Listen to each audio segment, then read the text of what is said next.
Welcome back to AM Northwest. In researching her latest book, our first guest came to believe that, quote, even the simplest part of human body defies efforts to recreate it, unquote.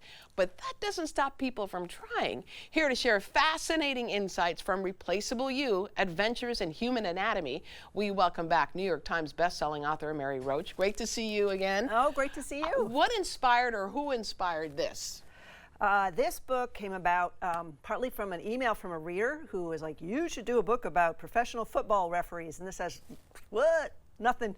Yeah. I know. So what? I know. I don't know where that came from. But in talking to her, she said it came out that she was an elective amputee. In other words, somebody who requested to have their lower limb removed because it didn't work well. It was twisted. She'd had spina bifida. But the doctors are all like, this is a healthy foot.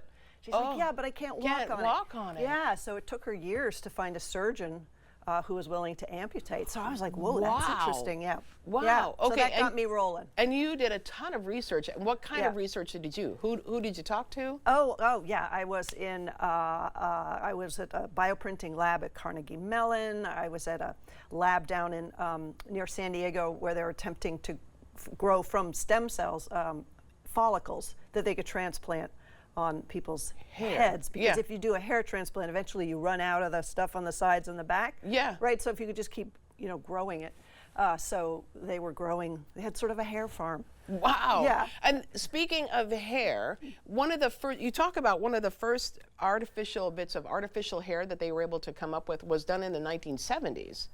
Oh, yeah, that was a brief and not very successful.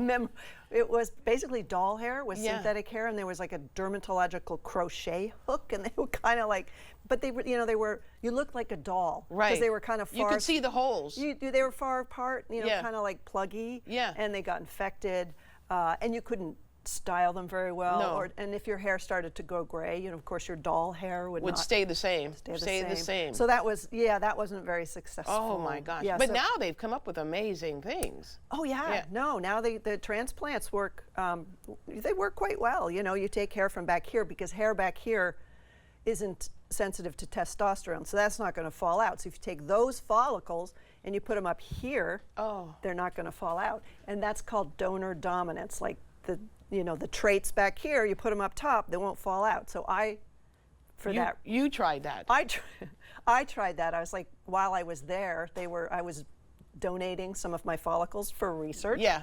And I said, while you're at it, would you take a couple follicles from back here and transplant them on my leg? And I wanted to show donor dominance. That is to say, those hairs on my leg, if they took, would grow long. Like why you would do that, I have no idea. Because then I could go on book tour and on shows like this, and you could have braided my hair. You could have combed my luxuriant leg hair, because by now it'd be down to my feet. Alas, it didn't take. It didn't take. No, darn it. I thought too it was interesting that the first breast implant, the first one was done in 1963. And what did they start with then? Oh, gosh, the history of breast implantation. Yeah, in World War II, there were servicemen in Japan, right? And they were going to sex workers. And the American men preferred a chestier sex worker. So at a certain point, somebody discovered like cans of transformer insulating fluid were going missing, and they were some enterprising person was injecting them into the local sex workers. So needless to say, that didn't work. That didn't work. I mean, there's a lot that you learn over time that just was horrific, that you think back. Yeah, exactly. Oh, yeah, what hasn't been injected into women's breasts? Right. Let's talk about blood donation, how it was done early on, because it's kind of interesting.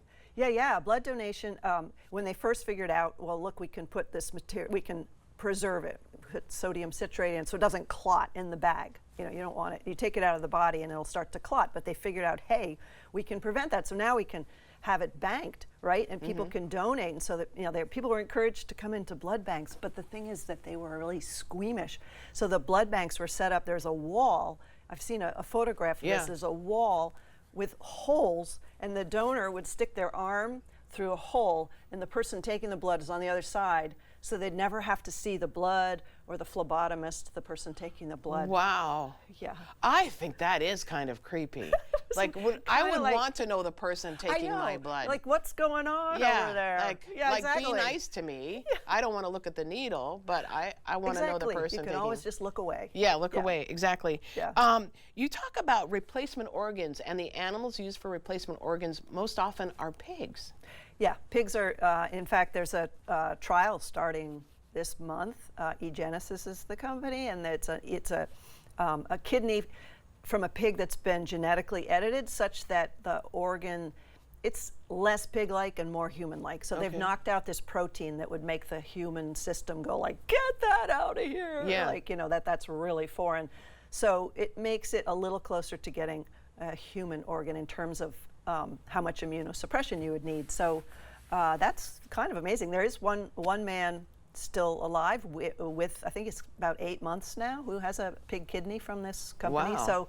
So now they're starting an actual trial. The early recipients were people who are quite ill, and so it was a compassionate care exception. Right. And so now for the FDA approval, so these the modified organs need FDA approval like anything else. So a trial would be starting. Hearts and kidneys are the ones that they've done so far. So, yeah. I feel like I remember the very first pig heart transplant. Yeah. Like, it was a huge deal. It was a huge deal. Yeah. And the first recipients were quite ill, so they didn't, they lasted a couple months. Yeah. But, they learned from the process, and it's carrying on. Yeah. 3D printing has also made an impact on replaceable human 3D. anatomy. I spent time at Carnegie Mellon in the Feinberg lab, and it was so cool. They were figuring out how to print muscle. I mean, to print an organ, nobody's there yet. Right. That's complicated. Lots of different types of tissue. Sure. The printer heads can get clogged with collagen. Right. I can't even print a chapter of my book without getting a jam. Gotcha. Right. Anyway, so but they were printing muscle, and they were explaining how, depending on what the function of the muscle, like, is it for the shoulder, which has a broad movement, and in that case the actual cells of the muscle have to be printed in like a fan shape, or for the heart, the muscles, this is individual cells we're talking about. Right. They have to be aligned in like a helix, because the heart, when it pumps, it twists a little bit. It's like wringing out a wet shirt. You get better, more blood pumped, so that you can't just like throw some muscle down there. No. It depends on what kind of muscle, and then you're going to need to feed it. How are you going to feed it? You're going to have some sort of, will the capillaries grow in on their own? Do you have to print the blood supply? It's complicated. What surprised you the most? What did you learn that you thought that the topper of it all? Okay, I was at this place, University of Michigan, place where they're working to extend the shelf life of organs, human organs, right, for transplant. Right. And so, that's smart. Yeah. If they could get it past 6 hours to like a week, then they could actually fix the hearts. I could check them out and go like, this one, this guy's old, his heart's really healthy, and all we need to do is fix it, and then off it goes, kind of like a reconditioned engine. Laptop. Yeah. Okay. So, but what was so cool, they were doing, it was a pig heart, and they took it out, and I'm like, it's still beating. A heart, human, anybody's, beats on its own for like 10 minutes. Wow. I'm like, Wow. Yeah, isn't it? And then amazing, you have to stop it. They had to like stop it. Wow, that's crazy. You're going to be at Livewire tonight. How fun is that? I know. You'll have a great time. Yeah. We want to tell everyone, the book again is titled Replaceable You, Adventures in Human Anatomy. Mary Roach, thank you so much. This was a lot of fun. It was fun. Thank you so much. All right, we'll be right back with more AM Northwest. Don't go away.